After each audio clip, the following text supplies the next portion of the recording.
इस वीडियो के अंतर्गत हम पढ़ेंगे अपठित गद्यांशों के बारे में। और अपठित गद्यांश हर परीक्षा में पूछे जाते हैं।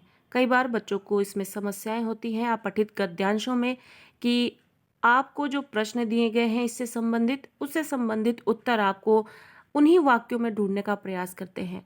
लेकिन जब बड़ी कक्षाओं में पहुंच जाते हैं तो उसमें परीक्षाओं में जो अपठित गद्यांश पूछे जाते हैं उनका जो स्तर होता है थोड़ा ऊंचा होता है। बड़े स्तर के उसमें अपठित गद्यांश पूछे जाते हैं, उससे संबंधित प्रश्न और उसके उत्तर होते हैं।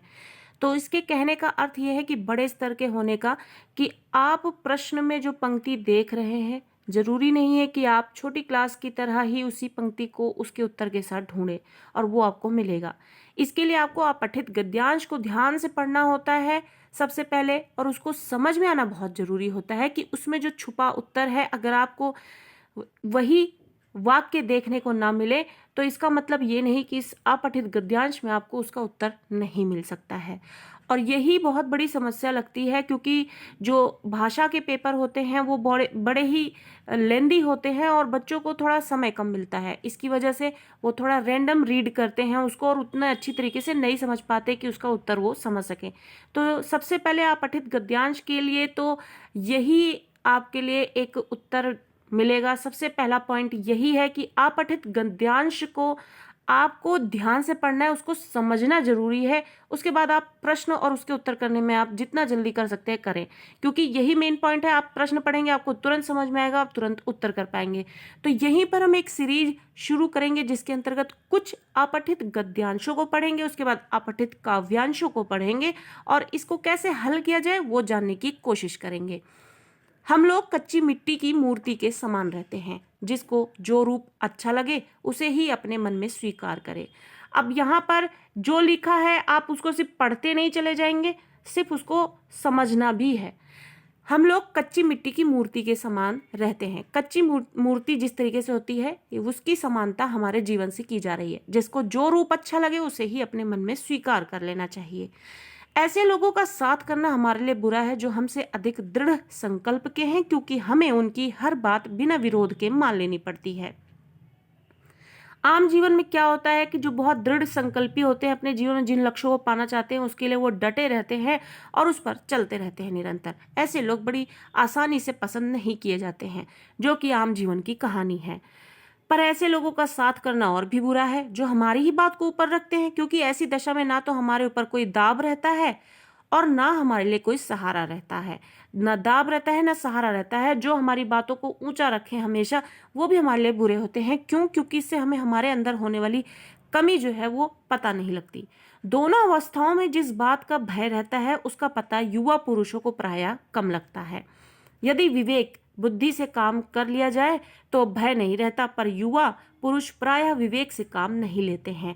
कैसे आश्चर्य की बात है कि लोग एक घोड़ा लेते हैं तो उसके गुण दोष कितना परख लेते हैं, पर किसी को मित्र बनाने में उसके पूर्व आचरण यानी वो उसका जो नेचर है, उसका जो बिहेवियर है, जो उसका व्यवहार है, वो पहले कैसा रहा है, अच्छा रहा है या बुरा रहा है, अब कैसा है, इन सब चीजों पे उतना ध्यान नहीं देता जितना कि एक घोड़ा लेते वक्त एक व्यक्ति उसकी जितनी जांच परख करता है उतनी जांच परख तो एक मित्र बनाने के लिए करनी चाहिए, क्योंकि वो जीवन भर आपका साथ निभाता है और आपको वो बनाता है। तो इसलिए मित्र को बनाने से पहले उतनी ही और उससे ज्यादा बल की जांच करनी चाहिए जितना कि और चीजों की जांच व्यक्ति करता है।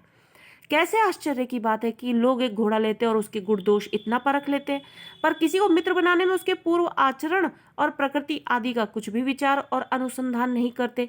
वे उसमें बातें अच्छी ही अच्छी मानकर अपना पूरा विश्वास जमा देते हैं। हंसमुख चेहरा, बातचीत का ढंग, थोड़ी चतुराई या साहस से दो चार बातें किसी में देखकर लोग चटपट अपना मन बना लेते हैं। हम ये नहीं सोचते मैत्री का उद्देश्य क्या है, जीवन में उसका कुछ मूल्य है, ये एक ऐसा साधन है जिसमें आत्म शिक्षा का कार्य सुगम हो जाता है। कहने का अर्थ यह है कि व्यक्ति अपने कुछ हंसी ठिठोली कर लिया तो वो व्यक्ति अच्छा लगने लगता है और उसको मित्र बनाने के लिए तुरंत राजी हो जाता है।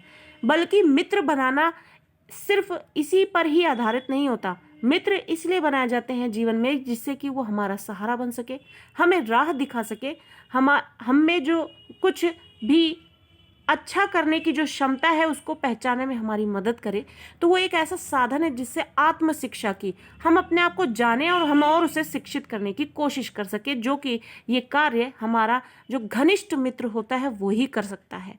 विद्वानों का मत है, जो साइंटिस्ट हैं उनका सोचना है कि विश्वास पात्र मित्र से भारी रक्षा होती है। जिसे ऐसा मित्र मिल जाए मानो उसे खजाना मिल गया।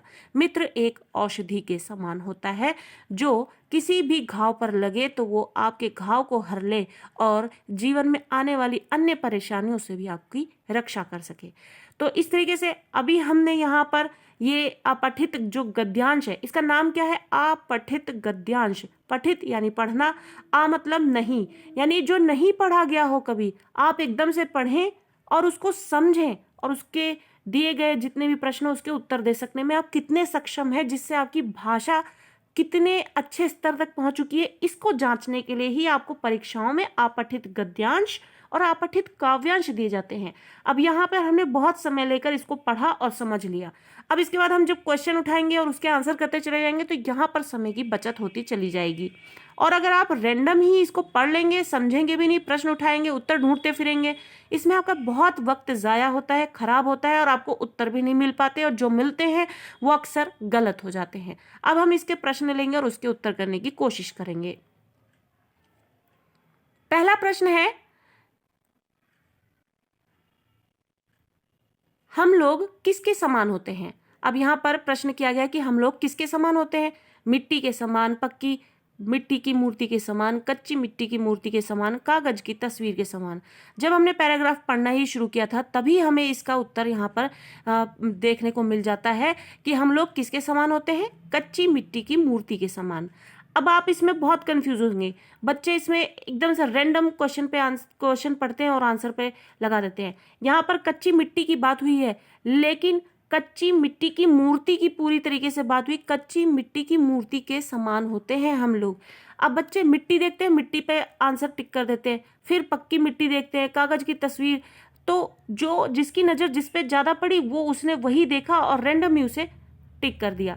तो यहीं पे हमारे आंसर गलत हो जाते हैं और ये बहुत ही स्कोरिंग क्वेश्चंस होते हैं जहां पर आप बहुत अच्छे मार्क्स ले सकते हैं। पूरे पूरे यहाँ पे मार्क्स कटने के बिल्कुल भी आसार नहीं होने चाहिए। तो हम लोग किसके समान होते हैं? कच्ची मिट्टी की मूर्ति के समान। अगला है, कैसे लोगों का साथ हमारे लिए बुरा होता है? तो कैसे लोगों का साथ हमारे लिए बुरा होता है? जो हमसे अधिक वाचाल होते हैं, यानी जो हमसे ज़्यादा बोलते हैं, हमसे अधिक दृढ़ संकल्प के हैं, हमसे अधिक बड़े हैं या हमसे अधिक हंसमुख हैं।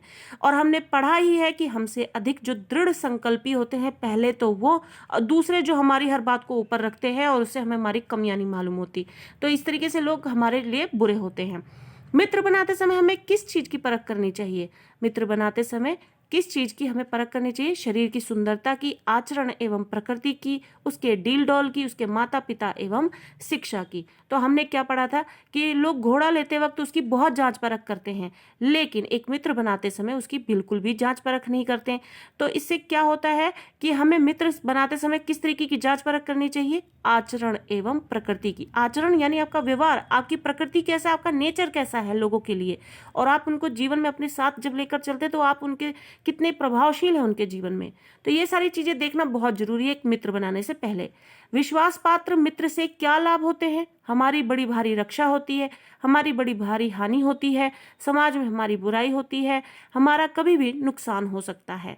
एक विश्वास पात्र यानी जिसपे हमारा अच्छा खासा विश्वास हो। अगर आपने पैराग्राफ नहीं भी पढ़ा है तो एक कॉमन क्वेश्चन है कि हमारी जो मित्रता है उससे क्या लाभ होता है, तो हम नीचे से देखते हैं हमारा कभी भी नुकसान हो सकता है। मित्रता से नुकसान तो नहीं हो सकता है, अच्छी मित्रता होगी तो।